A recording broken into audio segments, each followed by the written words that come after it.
you wherever in the world you are. Welcome to the Health Zone Show with Mícheál Ó Mathúna, where with each episode I explore interesting health and well-being topics with a thought-provoking guest. These topics can range from nutrition, relationships, spirituality, finance, creativity, mental health and much, much more, so that you can live a healthier, happier and more authentic life. Guests on the show vary from health experts, spiritual teachers, finance wizards, sports legends, to ordinary people with extraordinary lives. Find us on facebook.com/The Health Zone Show, or you can also join our Facebook group, The Health Zoners. We're also on Twitter, Instagram, Pinterest under The Health Zone. Check out our new updated website, www.thehealthzoneshow.com, and at the moment you can receive a free copy of my latest ebook, 7 Ways to Boost Your Overall Well-Being when you join The Health Zone. Paving your way for a healthier day, The Health Zone. Today I'm talking with best-selling author and leading expert on Eastern philosophy and medicine, Daniel Reid. Hello, Daniel. Hello, how are you? Very good, Daniel. So tell me, Daniel, what inspired you to write the book, The Tao of Health, Sex and Longevity? I was a struggling writer doing travel work and all that, and my favorite sport then was racquetball. I was living in Taiwan, and I got a spinal injury, which normally would have kept me unable to walk for at least 2 weeks. And somebody that very day took me to a Chinese doctor who did some work on my back, put on an herbal poultice, did some manipulation, and the next morning I didn't even realize I'd gotten an injury. I was just fine.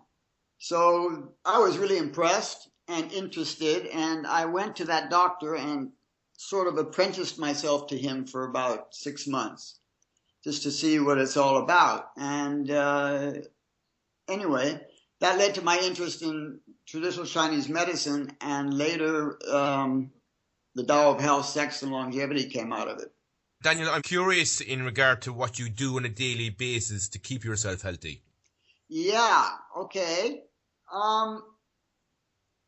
Of course, the most important thing basically on the bottom line, I think, because it's so basic, is diet. You need to watch what you eat and what you don't eat. It's all these fad diets are basically useless. It's basically finding what sort of foods suits you and then making sure you get the best quality and keeping away from factory foods and GMO and all that stuff. That's sort of obvious. Beyond that, I do some what's called Qigong every morning, which is very simple Chinese exercises, very soft, and they focus on loosening up and opening up your body rather than Western style exercise like in a gymnasium where everything gets compacted and compressed and tight. It's exactly opposite. So keeping the body open to keep the blood and energy flowing. And besides that, I take a few supplements and herbs and things like that. And that's it. It's quite easy, actually. And what is meant by the way of the Tao, Daniel? Actually, the word Tao, it's pronounced with a D actually, is it means in Chinese, it means way or path. So what they're talking about is when they say the Tao, they're saying the way. They're not talking about God or Buddha or heaven and all that. They're talking about, they use the word way. And then you say, well, what way? And the pattern they use as a sort of template for all the health programs and suggestions and healing that they do is you use nature as your template. So it's basically an astute observation of how nature works, how animals live, and how they eat, the birds and the bees, as it were, and weather patterns, cosmic phenomenon. Anything that appears in nature, they say, holds a key, a secret. If you know how to interpret it, that can be applied to your own self-health care. So basically, Tao, which just means way, they're talking about nature's way. And I read in your book, Daniel, that the way that can be spoken is not the real way. The name that can be named is not the real name. What does this mean? Well, what it means is you always keep tracing things back. Well, what is the source? So, for example, everything in nature. Why is this earth here? Why are the trees green? Why is the sky blue? Why do birds make their nests in the summer and gather nuts in the winter and that sort of thing? This is the way of nature. But then what produced that? And basically, in the Taoist tradition, they don't talk about gods and deities, any sort of religious things we talk about now. They go back and they say, well, the way came from the source. The source of what? The source of all creation. So when they're saying is, where did the way come from? Then they say, we're talking about, well, the real way, the original source is beyond words. It's not something that can be described. It can be experienced or intuited, but it's like in other religions, if you were saying, what is God, who is God, or Buddha, or something, when you finally keep taking it back further towards the source, you finally get to the point where it's no longer conceivable in terms of language, which is very limited. And so that's where things like meditation and insight and stuff like that comes in. You either get it or you don't get it. And so when they're talking about the name that can be named is not the real name, we're just saying we're using the word Tao as a sort of a nickname for some phenomena in nature that we can apply to ourselves. But if you want to go back and say, well, what is this really? Where does that come from? You're just talking about ideas and concepts that are beyond description and language. The Tao gave birth to one thing, Daniel, and the one thing gave birth to two things, and then three things, and then to 10,000 things. Let me take an example that from Western science, because I always in my writing try to explain things to Western readers, who are my readers, in terms of words and concepts they can understand. So look at the Big Bang. The theory of the creation of the universe, they say there was nothing, emptiness. This is very Buddhist and Taoist. And then suddenly there was a pinpoint explosion which spread out and produced all the stars. There was dust, and then the molecules came together, and then you had planets and stuff. So what that quote you just mentioned is saying that the Tao came from the source, which came from sort of a vast emptiness, and it produced a flash of light, and then from that came matter and energy and the various galaxies, and then solar systems and planets, and then on the planets all sorts of life and more complexity. So starting from this one thing which we cannot name and which we cannot describe, the source of the Tao, once it started to manifest, if you, for example, look at it as the Big Bang, it just continues and continues and continues in this creative process of increasing complexity. When I was reading the book, Daniel, there was one thing that struck me was that it said that when your work is done, then withdraw, and that's the way of heaven. How is that connected to the Wei Wu? This is, there's a term in the book you'll find in Tao, it's called Wu Wei, W-U-W-E-I. Wu Wei means without effort, without deliberate action. And what they're saying there is that when you need to do something, whether it is to go out and do your work or to take care of yourself or to heal yourself or whatever, or just in personal relations, do what's necessary to get it done and don't do any more. In other words, minimal interference with the patterns of nature. You sort of go program in what you want to do and then and rely on nature's own natural energies and forces to get what you want done. And once that's done, withdraw. That simply means don't keep, if it doesn't need to be fixed, don't fix it. This is what that statement means, is to do the minimal amount that's necessary to get what you need done, and then not to interfere any further. Let nature take its course. It reminds me of something there I read recently. Everything gets accomplished by doing nothing. Does that tie in with this, Daniel? That's absolutely true. Because in the Western world, we seem to see ourselves as human beings as separate from nature. So the idea is go out and conquer nature. In the 17th and 18th centuries, this is the Western way. We're going to conquer nature. We're going to dam the rivers and make electricity. We're going to fly planes in the air, and we're going to conquer disease with powerful drugs and all these things.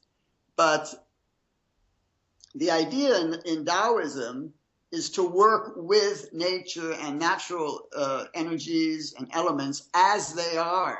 So what you've got to do is learn how they work. So there you have yin and yang and the 5 elements, and all of this is based on observation on how nature works when left alone. And the point being that the human body and the human energy system and human beings are an intricate part of nature. We're just like another kind of a tree in the forest, or flower in the garden, or a different bird in the air. Humans are also part of nature. So if we just allow nature to take its course, we'll be basically all right. And when we do have to do something, like change our diets or take up an exercise program or heal a disease, the idea is to observe those principles and energies and elements in nature that would apply to your situation. And so to creatively use natural phenomena to fix yourself, not interfere in those phenomena, but to know which ones you need to apply, and to see yourself not as separate from all those forces, but as an integral part of it. So it's really a matter of rebalancing and reharmonizing yourself with your environment and the natural forces that control everything. Instead of trying to conquer nature, the idea is to utilize nature in a way that can heal you and keep you healthy. Daniel, do you think the way we're living our lives today in the world, do you think we're moving away or moving towards this idea? Well, it's happening. That's a good question. I think we are moving towards the idea, walking backwards. What I mean by that is the world, technology and politics and warfare and all the things that are going very much in the opposite direction of the Tao. They're going against the Tao. And I'm talking about industry and air pollution and pharmaceutical drugs and high-tech warfare. All these things are not in accord with nature. They're destructive to nature. So we are going against it. But precisely because of that, there's a principle that says for every action, there's an equal and opposite reaction. And so the human species on the planet is pushing itself so far against the natural way, the Tao, that it's causing a reaction. Nature is striking back. So a good example is climate change. A good example is the pollutants in our atmosphere, in our water and food and air that are causing cancer and all sorts of health problems. And people, as a result, we're starting to wake up. There are segments of society in almost every part of the world that is starting to wake up to say, we're doing something wrong.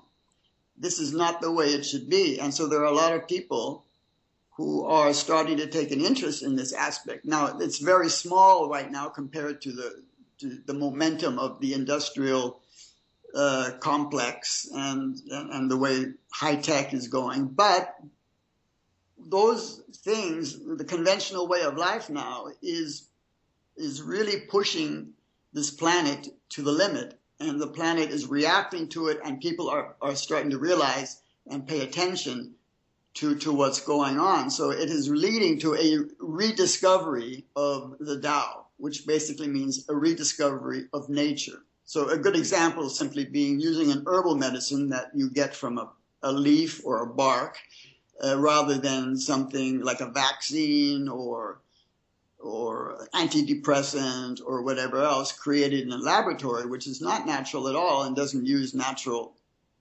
elements. So, I see it mostly in health. So many people are just sick and tired of going to the doctor because the doctor only makes it worse. Cancer is a good example. The conventional therapy doesn't work, and yes, it's a $100 billion business. You can imagine $100 billion, just cancer. And so it's become an industry.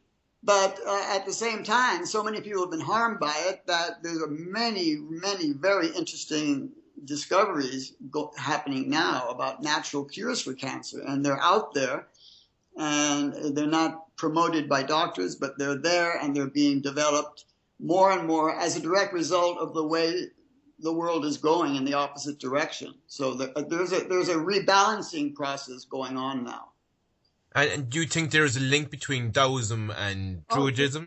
I don't think there's a direct historical link, but it's an example of how our society, or how the human species, used to be quite close to nature.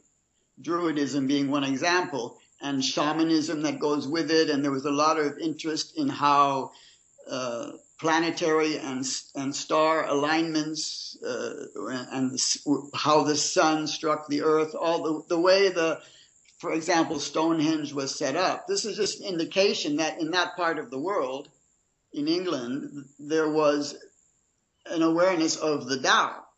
I mean, they didn't call it the Tao, they called it whatever they called it, but it's the same thing in Peru. You can see it. You can see the same things in Africa, in North America.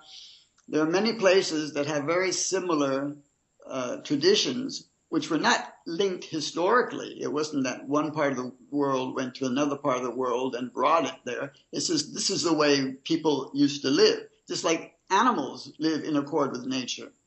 Birds and insects and plants, they all have a certain way to exist in nature and to thrive. And humans, being part of nature, used to just know what to do normally and naturally. So what's happening is that we are also rediscovering and recognizing things like Druidism and shamanism in Peru, and the Chinese and Tibetan traditions in medicine. That everywhere in the world,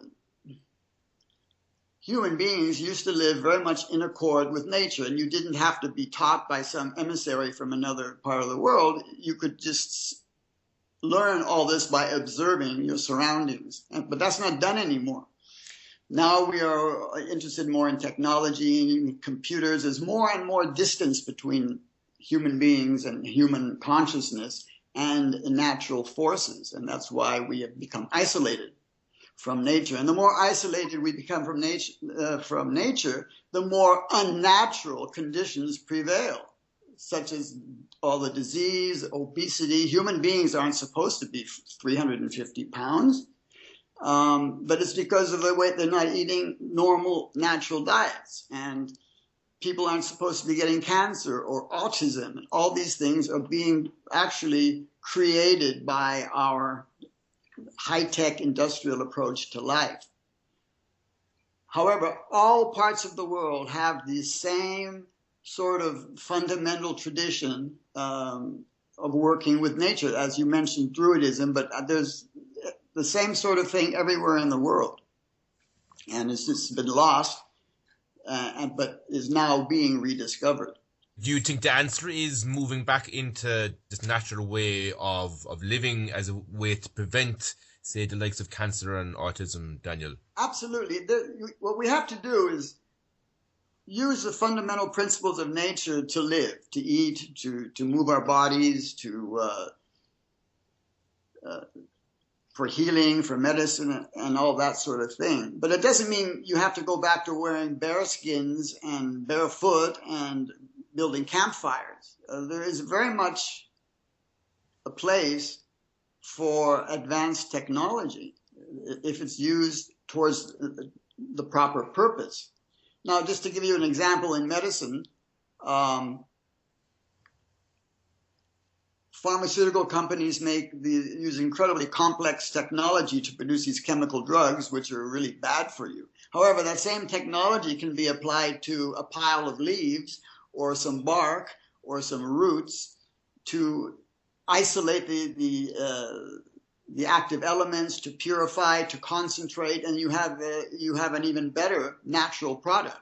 It's the same with food and everything, housing, clothing, technology, industry, all of that can be used very much to the benefit of people, of humans, if the basic principles are still done, still follow the natural patterns and forces of nature. You cannot succeed by you cannot conquer nature.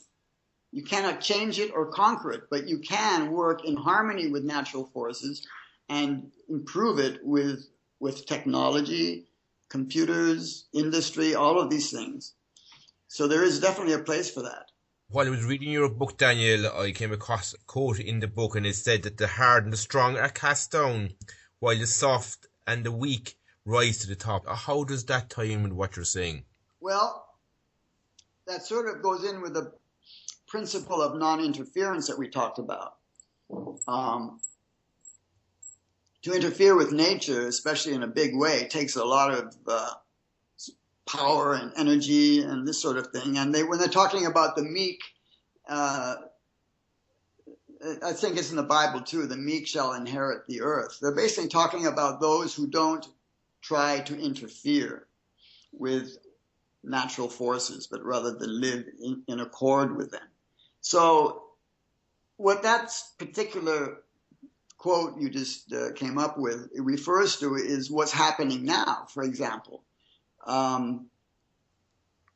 so-called superpowers, going in and using high technology to kill more people, to destroy more buildings, to do this and that to other people in a way that uses brute force, basically. And what that ultimately leads to is destruction, including self-destruction.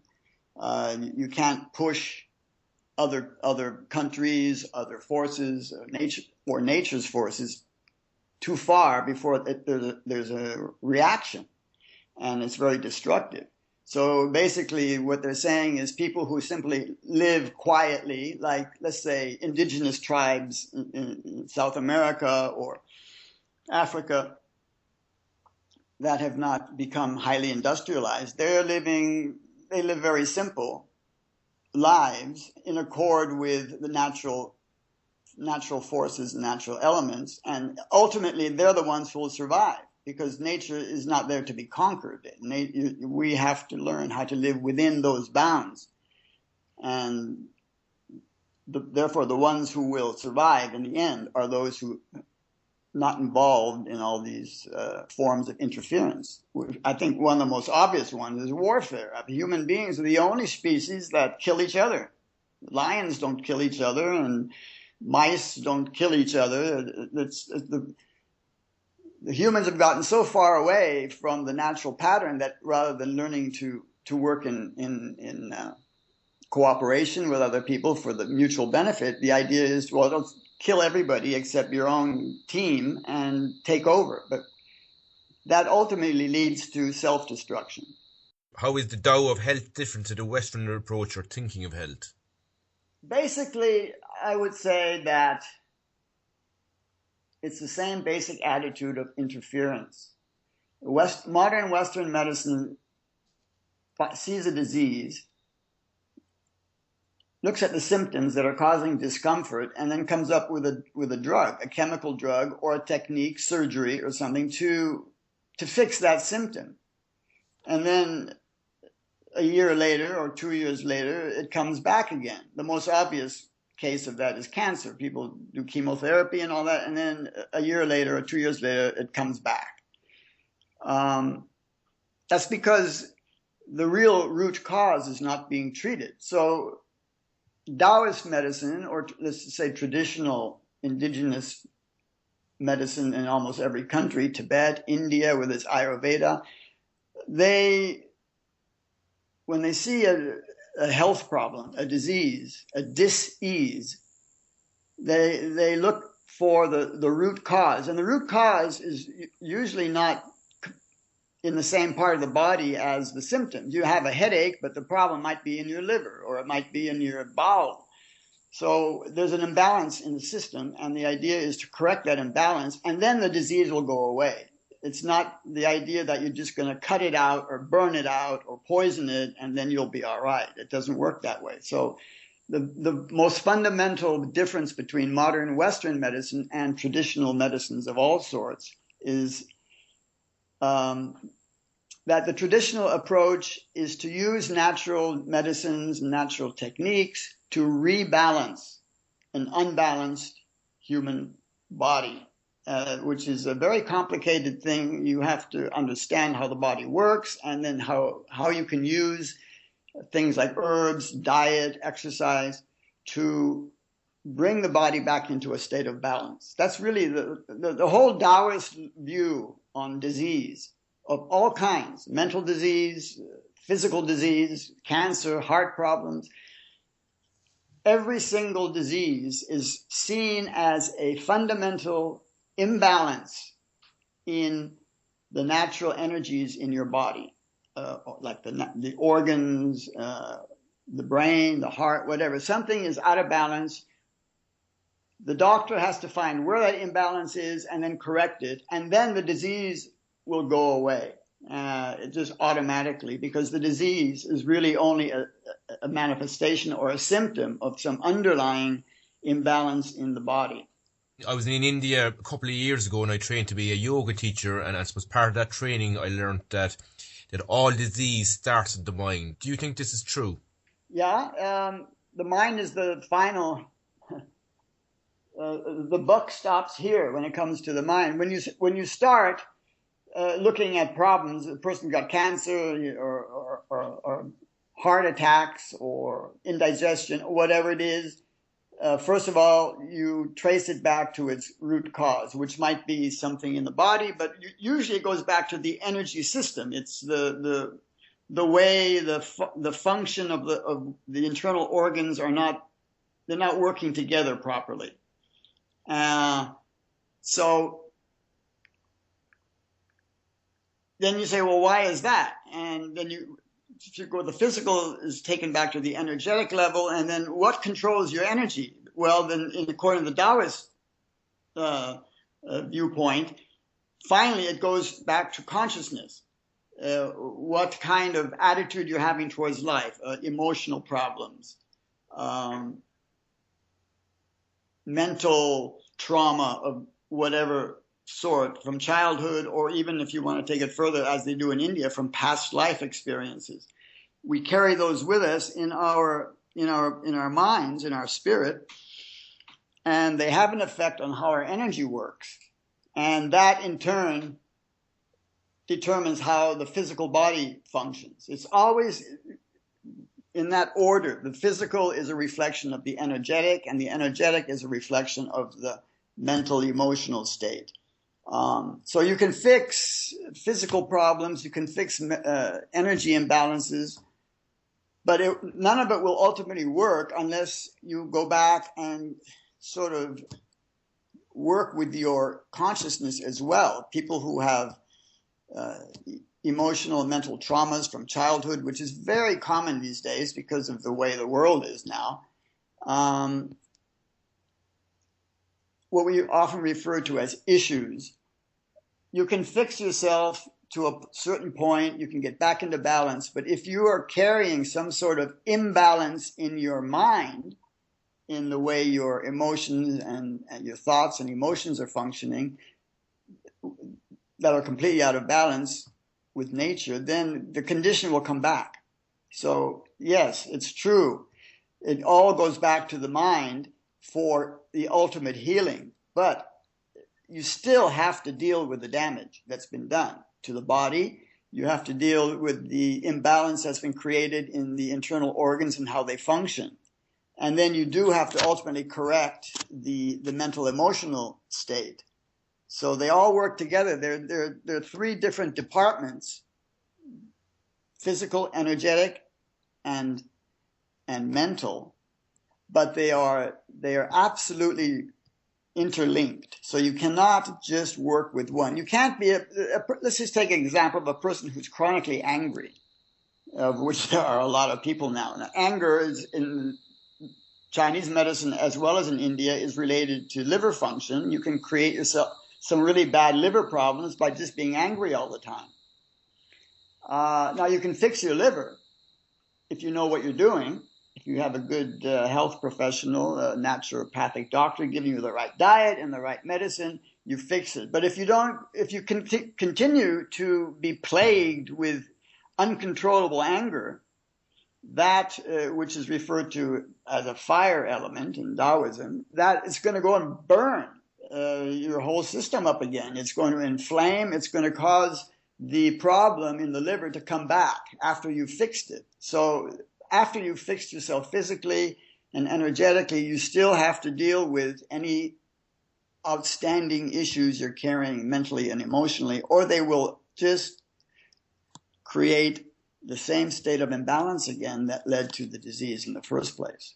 Daniel, how does fasting serve as a way to improve our health then? Well, fasting is nature's way of healing. If you look in nature, or just, you don't even have to look in nature. If you have a pet dog or cat, when a dog or cat is sick, they just stop eating. They just won't eat. You can feed them their favorite food and they won't go near it. But you will notice perhaps that both cats and dogs, because they are animals and they're still connected with nature, they'll go out in the garden and suddenly you'll see a dog nibbling on a bunch of weeds. The dogs don't eat grass, but I've seen my dog eat grass before. And then maybe a little while later, they throw up. And so they're doing a natural cure.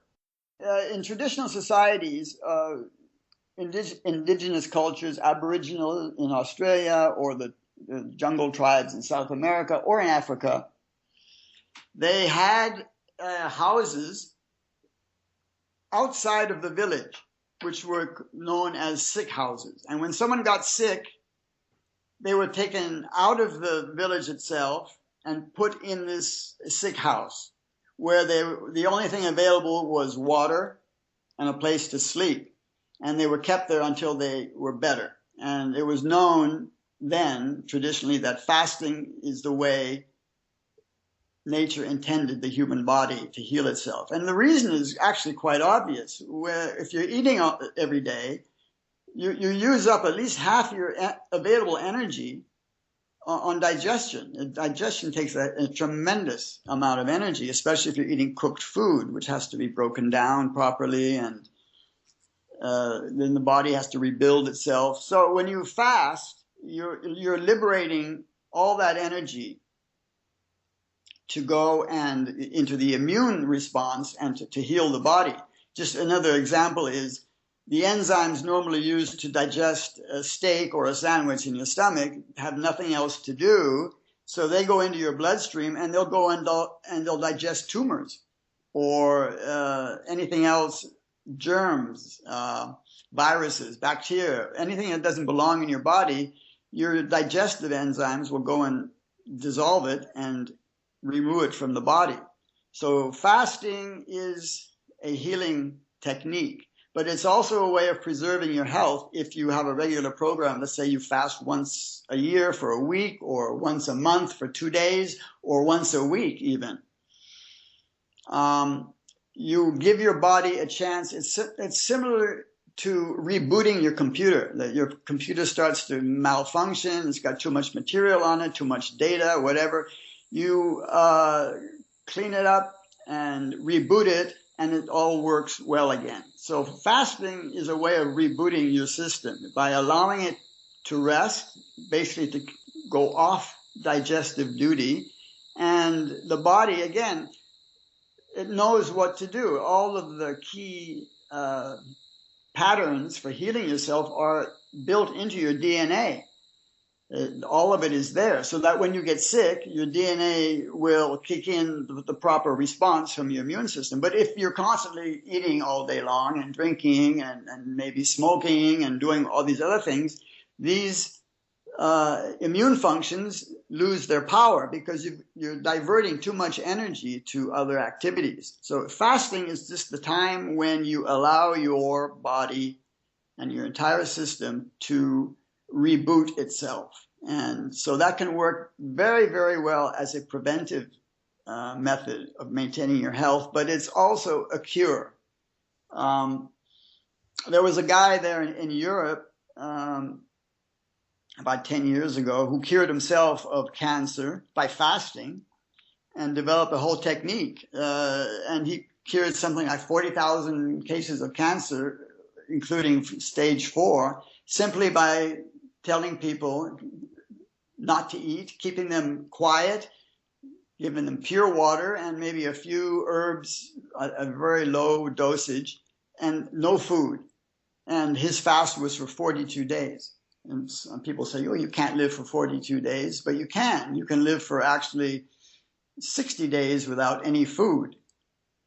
So fasting is the most efficient and the fastest way to cure yourself. The problem with fasting is it's not very pleasant and very few people are willing to do it, but it works. It works very well. And the reason it's unpleasant is not because you're hungry so much or anything, is that when you stop eating, your body starts dumping. It's the garbage man comes in, and all of the toxins carried in your cells and in your fat tissue and in your brain, they pour out into your bloodstream to be eliminated. And while they're circulating, waiting to be eliminated, they cause discomfort. You have headaches, you feel tired, you feel moody. These are all just symptoms of detoxification. And everybody is very toxic. And as long as we keep eating and functioning our daily lives, all those things get tucked away in the body. They go into your fat tissue, they go into the joints, as far away as possible from blood circulation, and you just accumulate toxins. And finally, when it gets to be too heavy in a particular part of the body, then cancer, for example, will develop. So the only way your body can actually excrete the toxins it carries, and we're talking about a lot of stuff. There's heavy metals from in the air, there's chemicals in the water. We just keep accumulating it.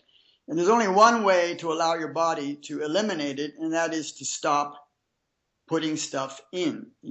To allow your body to take stuff out. And that's what fasting is all about. Basically, fasting is the most efficient an effective way to detoxify your body and to reboot your system. And Daniel, is there a recommended way to do fasting? There are many ways. In fact, I wanted to mention this because something really interesting has come up recently. The most traditional way to fast is to say, okay, I'm going to take 10 days and just stay home and drink water. That's the great traditional water fast. And then come what may. Then there are other forms of fasting, such as raw juice, which again, anything else, when you take anything except water, it's not really a fast, but it has fasting effects. So there's raw juice, raw vegetable juice fasting. You do that for a week or 10 days. And there's also the time frame. Fasting for 10 days in a row is very, very effective, but also can be quite unpleasant. You can also make shorter fasts on a regular basis. You do 3 days a month or 1 day a week. It's another way of doing it.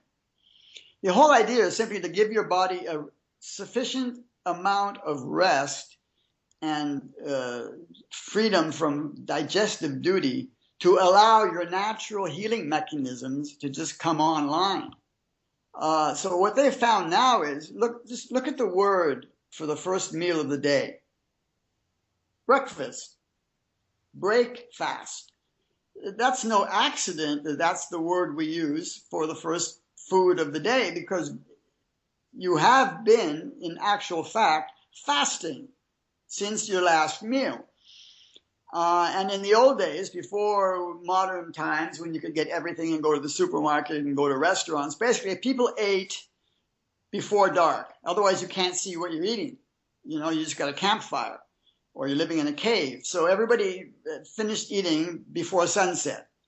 Then they would go to sleep early, and when they got up with the sunrise, you couldn't just start eating. There were no refrigerators. You can't open a refrigerator and take out a donut or a frozen waffle or something, or cook eggs. You had to, when you got up, you had to go to the river to get some water. You had to go find some fuel to make a fire, boil the water. By the time you were ready to eat anything, it was probably the equivalent of 10, 11 o'clock in the morning. So in effect, you have not been eating for 16, 17 hours. And that's the fast. And it works just as well as doing a 10-day fast once a year, or a 3-day fast once a month. If you can reduce the period of time that you eat food, that you consume food, to, let's say, a 7 or 8 hour period, do all your eating in that 7 and 8 hours and eat nothing in the other time, the rest of the time, what you're doing in effect is making every day both a feast and a fast.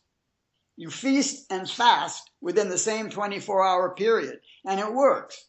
I think the minimum amount of time to get that effect is 16 hours without eating. So let's say you have your first food at 10 in the morning. You get up at 6, you can have your tea and coffee, do some exercise, whatever. You don't eat till 10. And then you have your last bite of food by 6 p.m. So maybe you have dinner at 5:30, you eat nothing after 6, you don't eat anything before 10 in the morning. You are going 16 hours every day without eating. That means your body is not forced to devote energy to digestion for 16 hours every day. And what I just talked about earlier, that rebooting function of fasting goes into effect during that 16-hour period. It's not as deep or effective as a 1 week or 10-day fast, but it still reboots. This is the closest way I can describe what happens with fasting. It's like with your computer, and everybody's aware of this term. Things are all messed up. I can't find my email. I can't get on to my dysfunction. Okay, reboot the computer. Clean up the desktop, reboot it, and now it works. That's how fasting works in the body. And you can actually make it, do it on a daily basis, simply by having all your food within an 8-hour period, and then the other 16 hours, you don't eat food. You can drink water, you can have a couple of glasses of juice or something, but no solid food. So you're getting a healing effect of fasting every single day. And the whole thing about fasting is it's up to the individual if they can tolerate longer fasts and for much deeper healing. Let's say they got cancer or something serious like that. But as a general health regimen, for example, anti-aging, to prevent your body from aging prematurely and keep your energy up, you can simply do that by having a mini fast every day, by simply not eating for 16 hours and maybe not having 3 meals a day, have just 2 meals, one around 10 in the morning, one around 5 in the evening. And that can even work with people who have scheduled jobs and things like that. You can bring your food with you to your office. You can change the schedule a bit depending on how your normal lifestyle is, as long as you keep a 16-hour period of not eating every day. That's going to be a daily fast, and you're going to also have a daily feast. And Daniel, how important is breathing properly for health? Breathing is very important for health. This is, first of all, we all know the thing you need least is food. You can go 60 days without food. The next thing is water. You can go about a week without water, but you can't go more than 10 minutes without air, even less. So breathing is really important. And it's just the same with everything else. The way you eat determines whether you're going to get sick or going to be healthy, whether you're going to be obese or whether you're going to be in good condition. And the same with breathing. Most people don't breathe properly. They breathe in their upper chest, the lower part of the lung, the diaphragm is not engaged. And so the breathing is just a basic survival level of breathing to keep enough oxygen in your system to stay alive. But if you learn to breathe correctly and engaging the diaphragm and the whole chest area, it has a completely different effect. Now, the thing about breathing in the Taoist system is it is viewed as the bridge, literally the bridge that links your body and your mind. In the Western medicine, we have two departments for that. You've got a problem with your body, you go to the hospital. But if it's a mind or a mental thing, you got to go see the psychiatrist or something. But in the Chinese, in the Taoist system, there's the physical and the mental, yes, but there's the energetic level, and that's what breath represents, which works to rebalance both the body and the mind. Breathing is the only function of the autonomic nervous system, which is basically the automatic nervous system, such as your heartbeat, all the basic functions, metabolism go automatically. Breathing normally goes automatically. It's on autopilot, obviously. However, breathing is the one and only vital function of the autonomic nervous system that we can also control volitionally. We can bring our breath under control. We can breathe in a particular pattern. You can't directly control your heartbeat. You can't make your heart go faster or slower. You can't control your blood pressure simply by thinking about it. However, you can use your mind to control your breath and breathe in a certain way.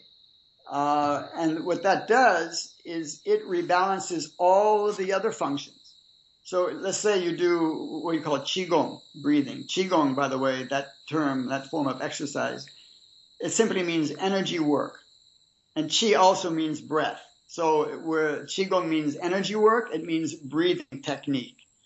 Because your breath represents your entire energy system. So let's say just for an example, when you get into an imbalanced state of anxiety, anger, or something like that, if you just pay attention, you'll notice that your breathing gets very fast and shallow. It's as a result of that emotion. It's a result of that, the anger or the anxiety that's happening. It immediately affects your breath. That, again, affects your body. So your blood pressure will go up. Your face will get red. I mean, all of this is very, very easy to observe. So if you change your breathing pattern, slow down your breathing, deepen it, engage the diaphragm, you'll suddenly notice that your heart slows down. Your blood pressure goes down. You stop sweating. Your stomach starts functioning again. Simply by controlling the way you breathe and bringing your breath into a natural, normal, rhythmic pattern, you adjust the dial on all of your other vital organs, including digestion. I mean, the easiest way to have indigestion is to have an emotional outburst in the middle of a meal. You know, people having a nice meal and suddenly someone gets really angry. Well, the moment that happens, digestion just stops. And you've got a stomach full of food that's going to be rotted by the ever-present bacteria because your digestive system just stops. If you get really angry at work or something and you start having an argument and shouting and all that, if you were to just sit down for 2 minutes and change your breathing pattern, you'll suddenly find out you don't even know why you were upset. So the breathing is considered to be a tool for rebalancing the vital functions of all the other organs, the heart, the liver, the stomach, and all that. And also for rebalancing mental and emotional factors. And it works really well. It's just that most people don't have the awareness or the presence of mind to apply that at those moments. If a person, say, is smoking 20 cigarettes a day, Daniel, and they're doing, say, regular exercise or yoga and other practices and eating healthy, what would be your thoughts on this? Well, nowhere in any of my books do I tell people not to smoke, because some people do smoke. And in my view, smoking, regardless of whether it's tobacco or marijuana or whatever, it's just a form of self-medication. It's the person who's doing the smoking, and especially if they're smoking a lot, has discovered that fixes something. I don't think there's anybody who really enjoys inhaling the smoke from burning herbs of various types. You get used to it, but it's not something that's in itself pleasurable. What's pleasurable is the result, and it's an herbal medicine. So again, let's look at you answer this question in terms of the Tao, the way. What are we talking about here? Tobacco. Okay, tobacco grows. Fine. So smoke tobacco. But it's almost impossible to get real tobacco anymore. The cigarettes produced by companies in packages contain upwards of 400 chemicals. I mean, it seems mind-boggling, but I've checked this statistic many times. Up to 400 chemicals, about half of them are known carcinogens. They're listed, they're certified by the government as carcinogens, and there they are in the tobacco, and no, it's not being controlled or forbidden or prohibited. Even worse chemicals are in the paper. To make what they put in paper for cigarettes is the same stuff they put in the fuse for firecrackers to keep the paper burning. So the cigarette burns down even if you don't smoke it, and then you smoke more, and blah, blah, blah.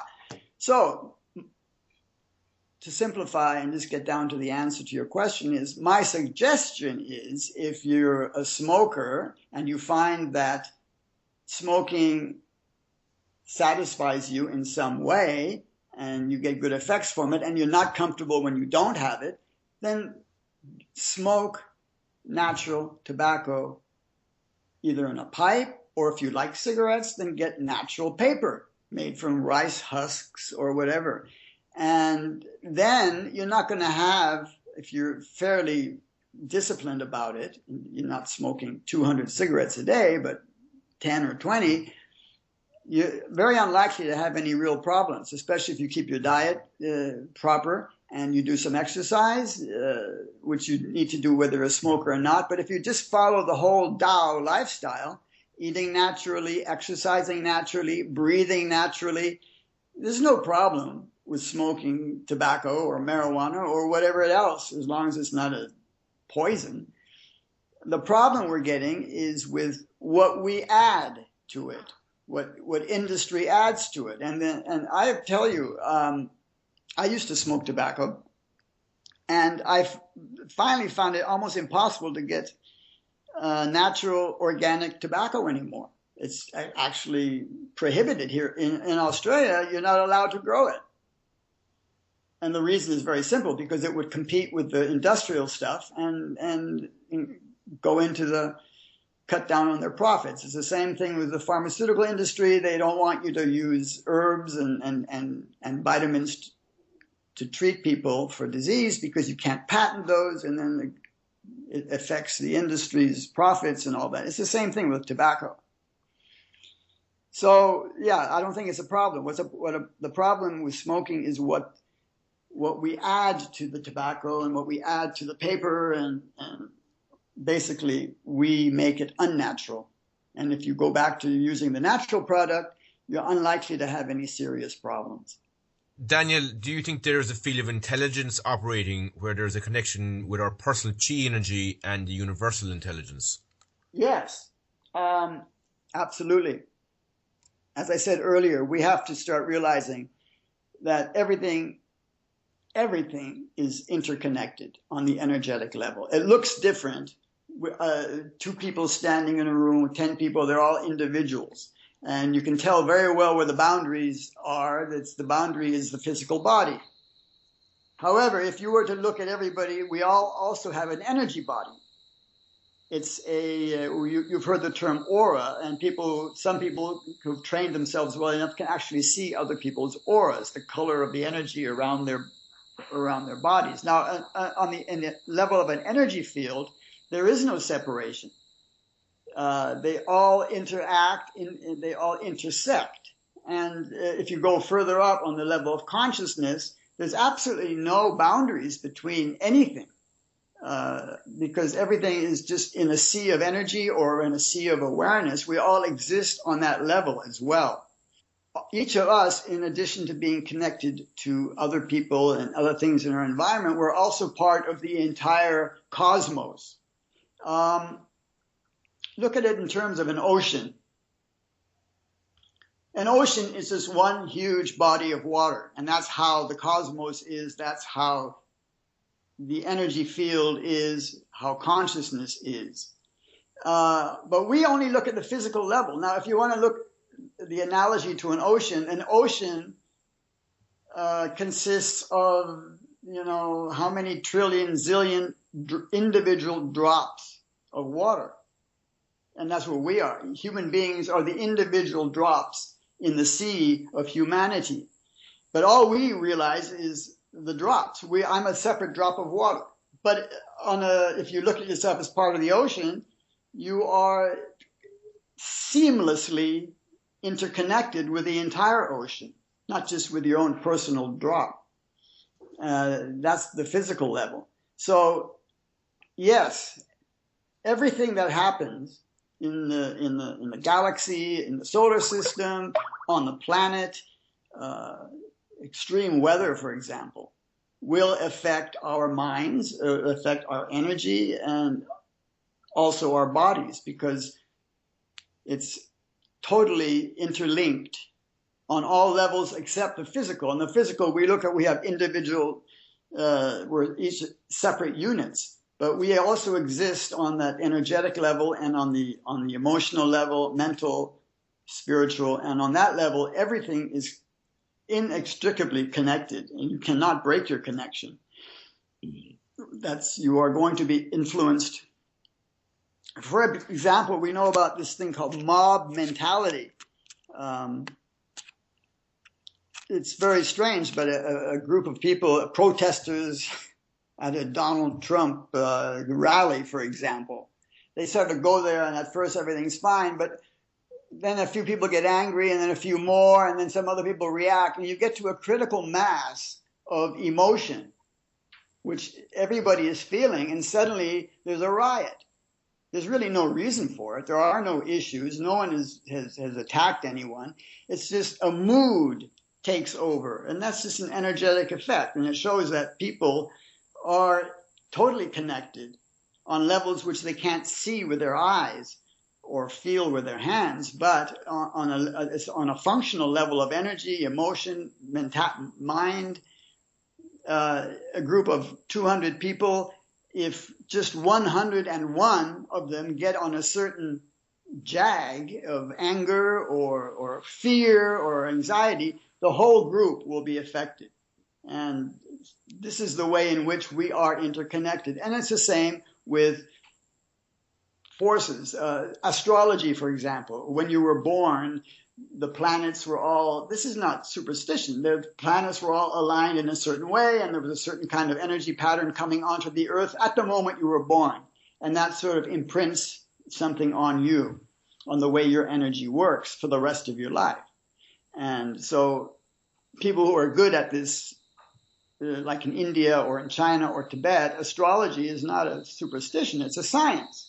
And it's telling, the science is to see how certain cosmic patterns from stars, planets, the sun, the moon, every year they go around and around, and at certain times they have certain effects, certain patterns, which react with every individual differently, depending on their own energy system.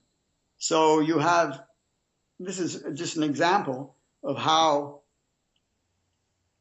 forces that you can't see, but you can be aware of, will influence your behavior. And you can predict too. It's weather,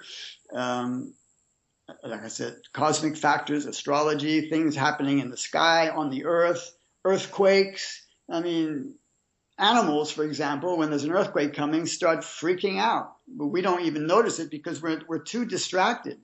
But 10 minutes or 15 minutes before an earthquake hits, the animals already know because they're feeling that they're they're linked to the energy of the planet and they're much closer to nature. So if we were able to become more aware of our links, you could actually find out why you're feeling weird today simply by looking at your environment. Maybe there's a strange weather pattern happening, or there's a comet going across the sky, or the moon and Mars and Venus are lined up in a certain way. That creates a very real input on the planet, which affects everyone, but not everyone is consciously aware of it. Just in regard to sex, then, what would you regard as good sex? I would regard good sex to be healthy sex. And I'm not talking about sexually transmitted diseases and all that. That goes without saying. I'm talking about, in the Taoist system, sex is regarded as sort of like breathing and diet and everything else. It's a way of balancing your system for health, happiness, longevity.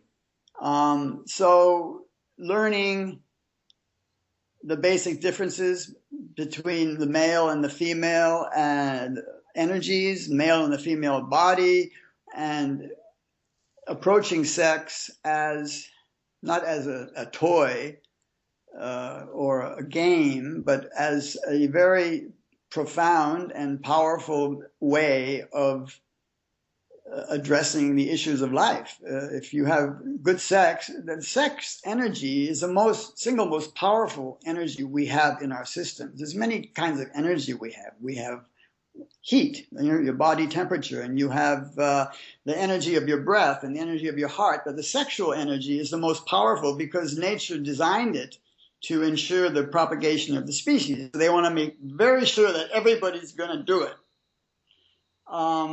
But it's like with eating.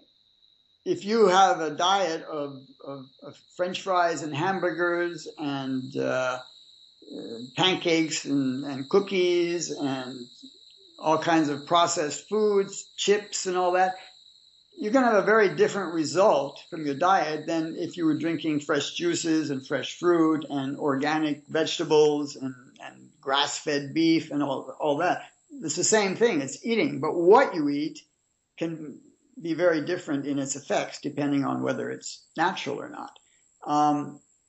Sex is the same way. There are certain basic patterns between the male and the female, and the nature of the male being more aggressive and the female being more receptive. And there's very obvious and some not so obvious differences in the physical aspects of men and women. It's not just in the genitals. It's in the whole, the emotion and mental way. So it's the idea is, in the Taoist system, is to learn about it. We don't have sex education anymore. This is another thing about modern society. Because of religion, especially Western religions, this whole morality thing is you're not allowed to teach children about sex. So they're going to do it the wrong way right from the beginning. So this was not true in China or India. Sex education started at puberty. And usually the father taught the son and the mother taught the daughter. And they taught them not just about sex and not how to get pregnant or something like that, but they actually talked about techniques and ways of approaching it because it was a very important part of life and there was no reason not to talk about it. So this is a big problem we have today. Sex is used in advertisements. Sex is shown on TV and in movies. It's absolutely incredible in the Western world. I mean, in films now that I've noticed, you can have complete frontal nudity. And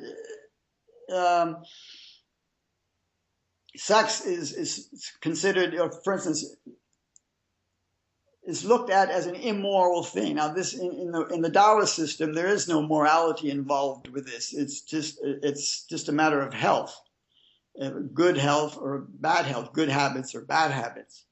But if you just take a look at movies and television now, you can see on screen the most horrible killing, murders, the brains blowing out all over the screen, disemboweling people, and yet you can't show sexual intercourse. Well, what is that saying? It's saying it's all right for children to see people murdering each other and torturing each other and battering each other to death, but they can't see sex. And yet, isn't killing the first commandment? Thou shalt not kill. So this attitude of morality, or whatever you want to call it, religion has come into it, has made it a taboo subject. So there's a lot of problems with sex in the modern Western world, and in the East too, because the whole world is going in the same direction. But in traditional societies, like I said, sex was something so basic that children, when they approached puberty, were taught about it and how to approach it in a healthy, balanced way. It goes deeper, of course. If you remember from that book, men, for instance, have to be a lot more careful because ejaculation, you lose your semen, and the body will immediately replace it. And the older you get, the more difficult it is, and then pretty soon your body's borrowing cerebral spinal fluid from the spine to replace the semen, and you can really wear yourself out. But if you learn the Taoist way, then a man can be sexually active and healthy into his 80s. And there are certain rules and techniques for women too. They're very different than the ones from men. And similarly to diet, to medicine, exercise, and to breathing, there is the Tao of sex, the way. That's all it is. And what is the way? Well, the way is the way of nature. Observe nature. And you've got your answer there. So the sex is not a big deal. It's considered as basic as diet. Even Confucius, who was very much into society and all that, he wasn't a hermit or anything. Everyone knows about Confucius. One of his most famous statements is, "Food and sex are nature's most natural appetites." That's what he said. And so you don't have to make any more big a deal out of having sex than for having dinner. It's just part of nature. Find the right way to do it and make it a healthy activity rather than one that destroys you. So this was the attitude of the traditional societies in Asia, and not just China, but India too. It was actually quite beautiful. They made a whole technique out of it. There were entire books written about it. There's a Kama Sutra. All of this is meant to enhance the happiness and the health of the participants. There's nothing about, like in the West, in Islam and Christianity and Judaism, where sex is such a highly charged issue that no one ever can even talk about it. So no one really learns the Tao of sex in the modern Western world. But all of the information there that was traditionally used to teach about it is still there. I quote a lot of those books. In China probably took this to the furthest point of development of all the countries. The thing about males controlling their ejaculation and seeing the female energy as more powerful than the male. And all of these principles, they're all there in the old books, and it can be relearned. Daniel, oftentimes people can experience guilt and shame in regards to sex. Why do you think that is? That is a direct result of monotheistic religion, specifically the three great monotheistic religions of the Western world, which are now pushed all throughout the rest of the world. Judaism, Christianity, and Islam, they have turned sex into a tool for controlling women, for example. in marriage, a man owned the woman basically, and could have many wives, but the woman couldn't do anything. It became something that was separate from nature. It became a social tool for controlling families, things like that. And then the guilt and the shame was attached to the sexual act by society, specifically by religion, and it turned into it caused great anxiety for people, in particular women, because it was no longer seen as something as natural as going to the toilet or sitting down to have a meal. It was something that was really, really isolated and had moral values attached to it. And guilt and shame were the control mechanisms. If you didn't want women to be sexually free or to be promiscuous, you make a rule so that if they do it, they either feel shame or guilt. Guilt is what you in the West. Even if no one sees you doing it, you still feel guilty. God is going to punish me. In the East, they had a different one. They had shame. If you can get away without being seen, you're okay. And people didn't feel very guilty about doing these things. But if you got caught, if someone saw you, then you have shame as a social control mechanism. So guilt and shame were ways of regulating people's sexual lives and basically cutting it way down. So you can only have sex with a certain person at a certain time under certain conditions. And if you did it any other way, you're going to feel guilty or you're going to feel shame. And this causes huge problems. It causes huge problems because, as I said, sexual energy is the most powerful in men and women.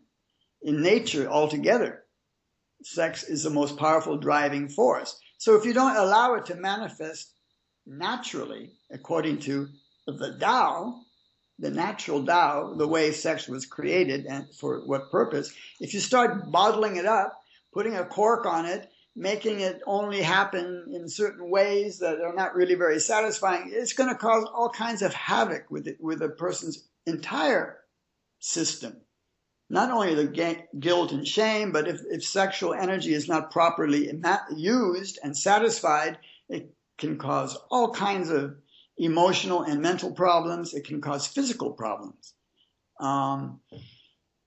So, like I said, guilt and shame, these have nothing to do with the sex itself. It has nothing to do with nature itself. This is a social control mechanism, basically created by religions as a way of controlling people.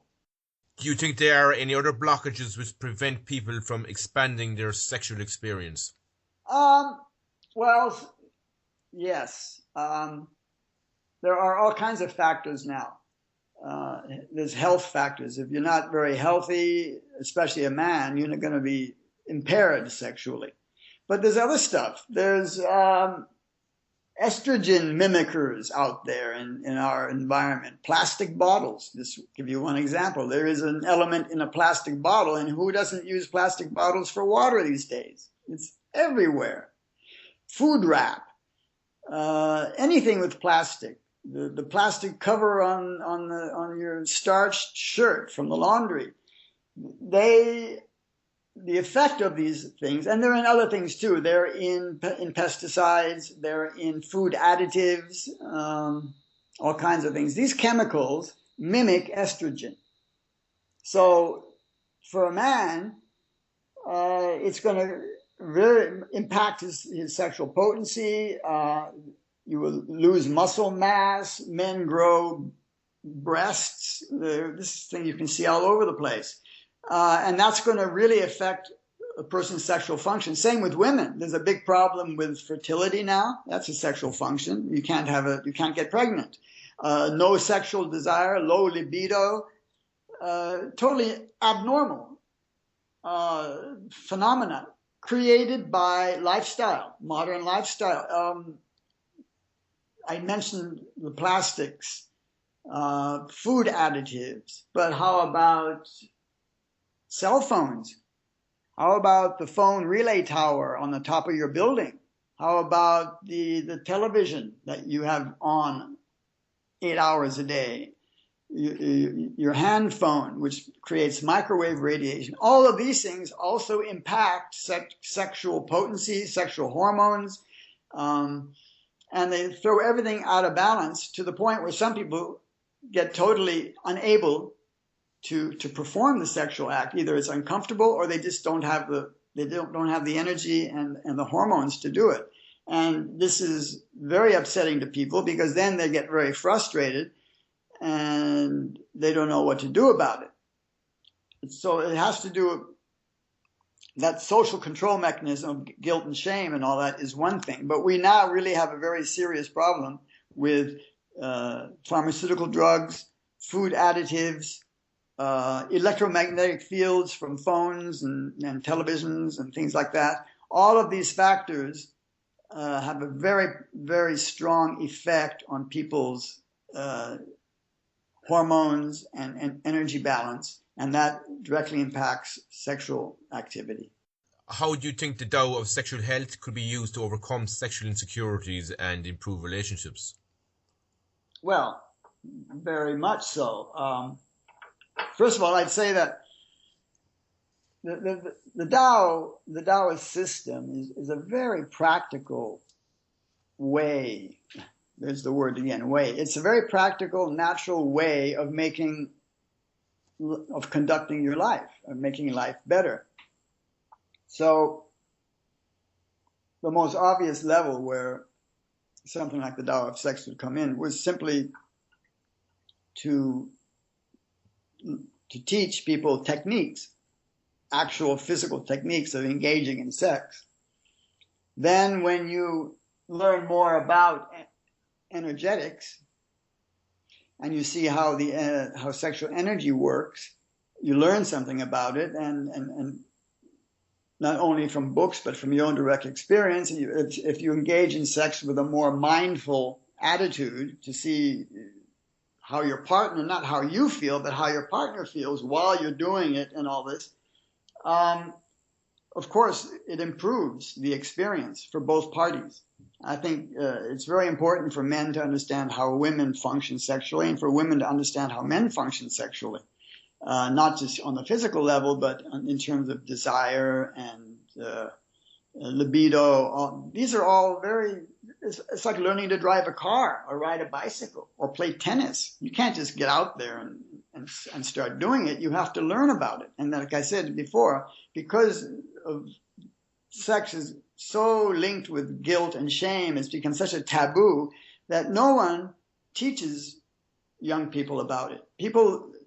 Young people, teenagers, learn about sex by playing around with their peers. And so you've got teenage pregnancy, and you've got sexually transmitted diseases, and you've got sexual violence, all because people don't know what they're doing.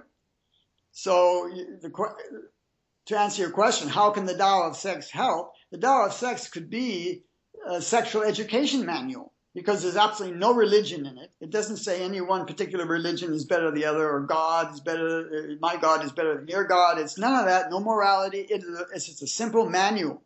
It's a user's manual for sex, basically. All of those books that I quote in the Tao of Sex section of my book, and then there's a lot of that similar stuff in India and Tibet. That's just a primer, a textbook for how to properly approach sex. It's just as important as learning how to eat properly. And really, the problem these days, especially in the Western world, is that there is no education. You're not allowed to even talk about it in school.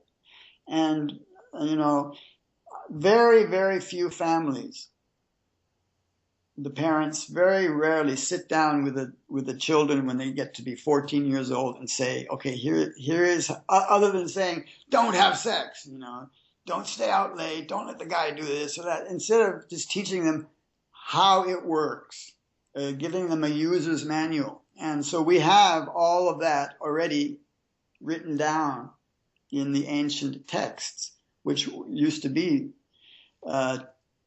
the basis of sexual education in the Orient. So, like I said, there's a great treasure trove of information there. But the problem is, until society deals with this whole guilt and shame thing and just looks at sex as the most natural function in life, even more natural than eating, because everybody has that drive. Until we look at it that way, there are going to be big problems. And education, teaching children when they reach that, when their sexual hormones start flowing and they start getting these energies and these impulses, that is the time to teach them what this is all about. It's no different from toilet training. You got to toilet train children or they're going to be crapping in their pants when they're 14. It's the same with sex. Unless you don't teach young men and young women what it's all about, by the time they're 20 or 25 years old, they've already gotten in trouble. Either the girl's gotten pregnant, or there's been some fight, or someone has killed someone over sexual jealousy, or the sexually transmitted diseases.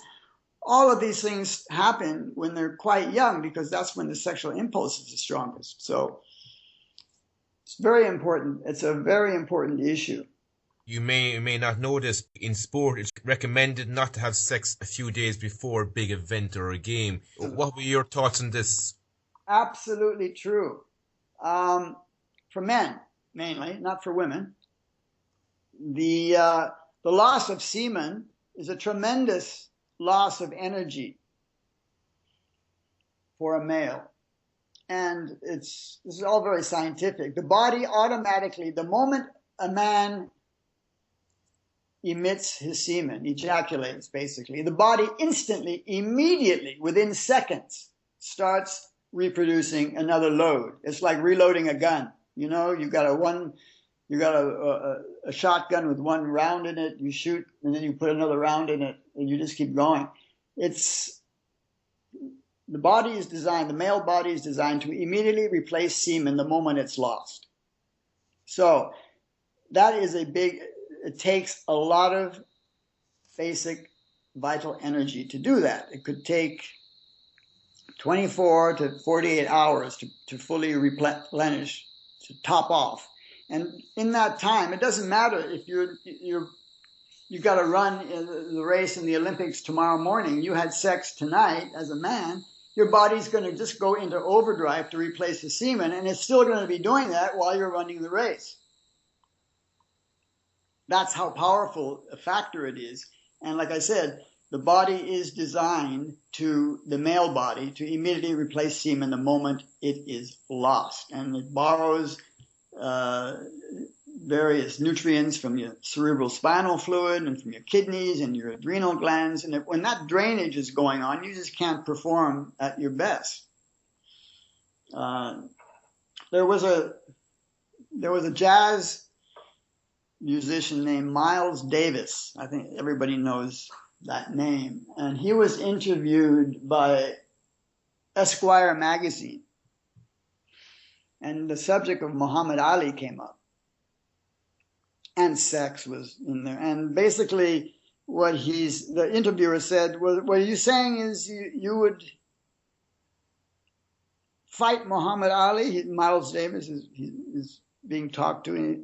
If he had sex first, and he said yes. If he had sex the night before, I would fight him right in the ring. And of course, Muhammad Ali and all boxers are taken away into training camps for months before a big fight. They're not allowed to even look at women. And it was commonly known in traditional societies about that. Balzac, the writer, the French novelist, he used to say that if he had sex at night, he lost a whole chapter the next day. So and it's especially true with not only physical energy, but creative energy. When you require a lot of creativity and any kind of power, a man should refrain from sex. But really what we're saying is refrain from ejaculation. Now, if you take it a step further and use the Taoist system, well, an athlete could have sex 3 times the night before the event as long as he doesn't ejaculate. And in fact, he will become even stronger as a result of that, because he will have stimulated his sexual energy and stimulated hormone production, but not lost it. And so that will go into his reserve tank for the athletic event the next day.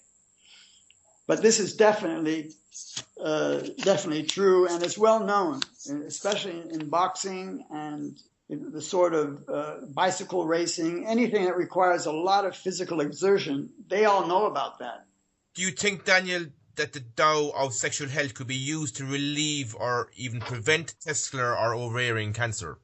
It could be helpful to a certain extent, but when we're talking about cancer itself, that's a tumor growing in your body, and this is a result of a toxic situation in the ovaries or the testicles, which has to be addressed. So the main thing, if it's ovarian or testicular cancer, the primary approach would be whatever you do for any kind of cancer. So fasting, raw juices, herbal medicine, eliminating sugar. All cancer thrives on sugar, by the way.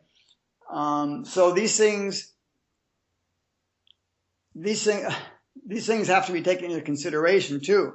Now, the Tao of sex would be helpful in the sense that maybe it would advise the man not to be quite so active, not to use up all that energy from that part of his body which is trying to heal, and the same applies to women as well. So, but as a primary approach to that problem, no, the Tao of sex would not be a cure. What would be a cure would be a cancer cure. With the sexual activity in that part of the body could be regulated, but there wouldn't be a cure for that situation. That would be looked upon as a form of cancer, and you would have to apply diet, nutrition, and fasting. Are there any foods or techniques which could help people who have a low libido then, Daniel? Oh, absolutely. There are, in my book, The Tao of Health, Sex, and Longevity, in the sex section, I don't have the book at hand right here, but there is a formula. There's a chapter where I talk about sexual tonics and sexual tools and techniques and all that. There's a formula for an herbal concoction called spring wine. Spring as in springtime. Consists of about 18 very potent herbs, some of them being quite exotic, which are left for 6 months in some brandy or vodka or rum or something to extract all the herbal essence from it. That is a formula, very old formula, to boost sexual energy in men and women. So yes, you can. Low libido is usually caused by some artificial environmental factor, especially the estrogens, the pseudo estrogens from plastics and chemicals and things like that. They will suppress the normal secretion of sexual hormones in the body, and therefore with no sexual hormones like testosterone, for example, you're not going to have any sexual desire. Obviously, in a man, if he's using a lot of plastic water bottles and other items that have these pseudoestrogens in them, it's going to suppress the testosterone.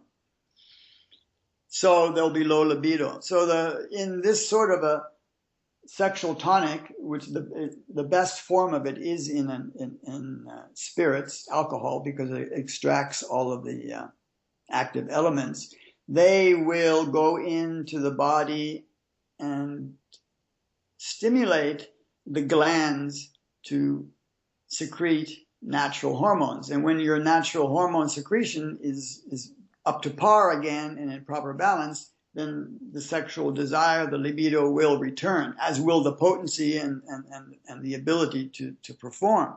It's the same with women. Women are experiencing a lot of low libido now. And a lot of it has to do with their secretion of hormones in their glands is being suppressed by chemical factors mostly. And if you don't have the hormones, you don't have the signals that stimulate sexual desire, and you feel frustrated by it because it's something you want to do, but you just don't feel the motivation or the impulse to do it. And it can be fixed actually quite simply by using herbs, nutrients, and trying to cut down on your exposure to chemicals. And do you think you have to be in a committed relationship to receive and give all the benefits from the Tao sexual practices? It's helpful, though it doesn't have to be necessarily a marriage or anything like that. But yeah, it's very important that if you're going to engage in Taoist style of sex, that your partner at least knows what you're trying to accomplish. They know that the basic idea behind it. For instance, a man who's practicing or getting to middle age, or getting older, he wants to continue having a lot of sex, but he doesn't want to burn himself out, so he starts practicing the withholding ejaculation, and therefore the sexual encounters last a lot longer. It's very important that his partner understands what he's doing. Sometimes a woman will feel, if a man doesn't ejaculate, she feels that she didn't do it right or that she's somehow missing something. So it's important that both parties in a relationship and understand what they're trying to do. And there's that old term, practice makes perfect. It's much easier to develop these techniques by practicing with the same partner frequently, because you start to develop a mutual rhythm and both parties know what they're doing. But this is not a moral thing. There's nothing wrong with having many different partners, and especially if a man or woman has already learned the Tao of sex and is having very healthy and happy sexual life in general, then that can be applied to multiple partners. But certainly when you're first starting to develop this, your sexual activity according to the Tao and a more natural rhythm to things, it's very helpful to have a steady partner, because both of them, both the man and the woman, both sides of the relationship will develop without interruption. It's always difficult at first when you have a new partner. They have to get acquainted and you have to understand that person's particular preferences and all that. But it's much easier when you have a good, strong, happy relationship with one person, which does not mean you can't have other relationships. But your main partner is the same person who you normally practice with. It's very beneficial. Do you think there's any relationship or even link between pedophilia and the church's view on sex? Yeah, definitely. Because sex, the problem with pedophilia and all kinds of sort of strange sexual phenomena is usually with the male. Women aren't quite that way. They don't have the same. A man has this need to have sex when he's young, and it peaks at the age of 18. For a male, the peak of sexual hormones and sexual desire and all is around 18. From 18 to 25 is peak. That's when you're young. And so there should be a sexual outlet. There should be a normal, healthy sexual outlet. And in traditional Asian societies, that was met by professional sex. That was a profession, prostitution or whatever you want to call it, the sing-song girls, the wine houses. This was part of society. It was there specifically to serve as a healthy, normal, natural outlet for the male sexual impulse. But in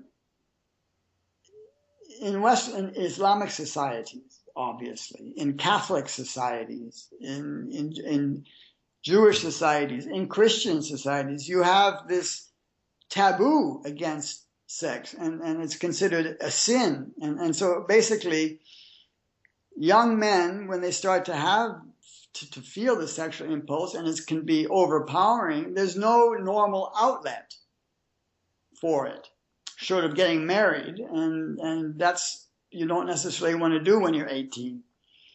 So there's other avenues develop. There's pedophilia, and there's masturbation, and there's all kinds of other things. It gets rerouted, and it becomes more and more perverse, more and more separated from what nature intended. And so then it becomes habitual, and it's all based on not allowing sexual energy to manifest in the normal, natural way, which basically is a man and a woman engaging in sex to their mutual satisfaction. Instead, because you're not allowed to have sex, there are no professional sex workers available or places you can go like that. All that energy gets bottled up, and then eventually it pops out in some very strange way. And I don't think the pedophilia doesn't exist in traditional society, and especially in tribal and village society. This is not necessary because there's plenty of normal sex. And in Asian societies, even today, you go to Thailand or India or any of those countries, there's always a part of town where the so-called red light district, where there's professional sex available. And young men, basically, can avail themselves. They're not married. They don't have a girlfriend. So they can satisfy that urge before it gets out of hand and drives them to do something that's not normal or not natural.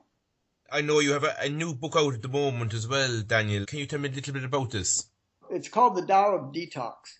That is basically a book that I wrote that's addressing the primary health problem in the world today, which is toxicity. It's from chemicals, it's from electromagnetic fields, it's from radiation, additives to food, things like that. But the toxicity is the number one problem, and it's the main cause of cancer, by the way. So I wrote the book showing how a person can detoxify themselves on many levels at the same time. You can have annual programs where you're doing fasting and colonic irrigation. You can have monthly programs. You can have a 1 day a week on fruit. Having the proper, pure water is a good example of a glass of water that's good, that's the proper pH balance and mineral content will be a healing element. Whereas water with chlorine and fluoride in it is going to make you more toxic. The same with diet, the same with breathing, the same with all kinds of things, what kind of medicine you take.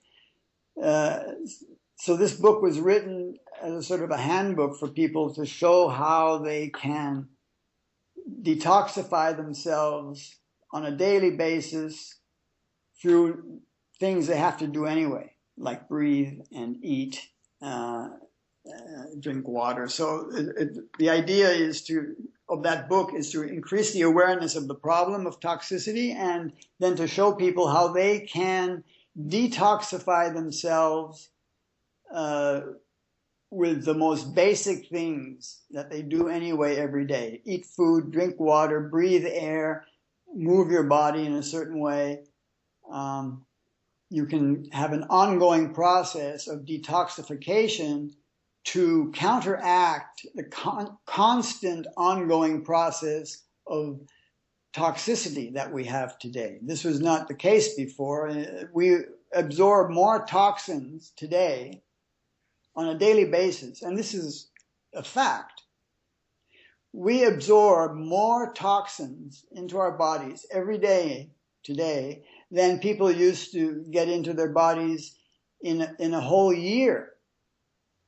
before, even more than a year. There is really a toxic assault on the human body today everywhere in the world.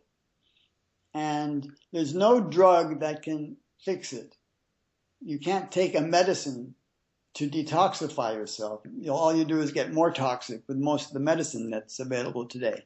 So sooner or later, the toxicity is going to reach critical mass in your liver or your lungs or your blood or your brain, and then you're going to get a tumor growing there. That's all that cancer is. It's the last terminal stage of tissue toxicity. So you don't want it to get to that point, because then it's really hard to cure. So the idea is you start learning about these things, and you get a really good water purifier. You learn about eating organic food. You learn a bit about herbal medicine. You do pick up some breathing techniques, all this kind of thing, so that you are automatically detoxifying your body on a daily basis to counteract the daily toxicity. And you're doing all this without interfering in your daily life. You can still go to work, you can still do your normal activity, but what you're doing is you're eating, drinking water, breathing, and taking certain supplements in a certain way that constantly detoxifies you, keeps you ahead of the game. That was the idea of that book. If anybody wants to find out more about your work or even buy some of your books, how could they do it? I think the best way is just to go onto my website, which is danreid.org.